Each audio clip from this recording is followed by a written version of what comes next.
ছোট্ট একটা কাঁঠাল। আমাদের পাশে একটা বড় সুন্দর কাঁঠাল গাছ ছিল, ওই গাছটা কেটে ফেলছে। এখানে 8-10টা কাঁঠাল ছিল, তো আমি বলছিলাম আমাকে একটা ছোট্ট কাঁঠাল দেবেন। এই ধরনের কাঁঠালগুলা চিংড়ি মাছ হোক, মুরগির মাংস হোক বা যাই হোক, সব কিছু দিয়ে খেতে অনেক ভালো লাগে। একদম ছোট্ট।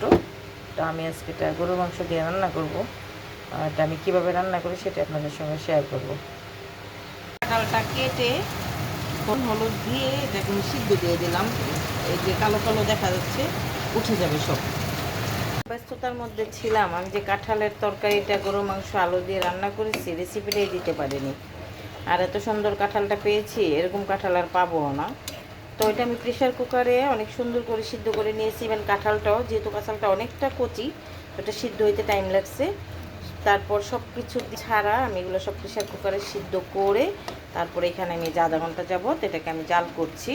এটা আমি এখন হয়ে গেছে, সব কিছু দিয়ে দিছি, জিরা, কাঁচামরিচ সব কিছু দিয়ে কমপ্লিট। দেখুন মাশাল্লাহ কতটা সুন্দর হয়েছে, একদম লোভনীয় হয়েছে দেখতে। কোনটা গরুর মাংস কোনটা কাঁঠাল কিছুই বোঝা যায় না। আমাদের সাবেক প্রধানমন্ত্রী যে বলেছিল যে গরুর গোস্তের বদলে কাঁঠাল খান, এই তো আসলেই বোঝা যায় না। দেখুন, কারণ উনি এত সুন্দর সুন্দর রেসিপি দিত,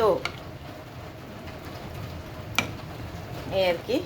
তো আমার এটা রান্নাবান্না শেষ, এটা এখন আমি তুলে ফেলবো। মাশাআল্লাহ অনেক সুন্দর হয়েছে, খেলে বোঝা যাবে। তো আপনারা কারা কারা এই সিজনে, কাঁঠালের সিজনে গরুর মাংস দিয়ে এই ধরনের কাঁঠাল রান্না করে খান সেটা কমেন্ট করে জানাবেন। আবার হচ্ছে এটা মুরগির মাংস দিয়ে খাওয়া যায়, চিংড়ি মাছ দিয়ে খাওয়া যায়, সব কিছু দিয়ে যে খাওয়া যায়, তো খাওয়া যায়। এটা কাঁঠালটা খুব টেস্টি, একটা একটু কচি থাকলে আরও বেশি ভালো লাগে। আর অনেকটা আছে যে একটু বিচি হয়ে গেলেও ভালো লাগে, দুইটার দুই রকমের স্বাদ। কচিটা হলে চিংড়ি মাছ দিয়ে খুব ভালো হয়, যেহেতু আমি চিংড়ি মাছ আমার আজকে ছিল না, আমার গরু মাংস ছিল তাজা একদম।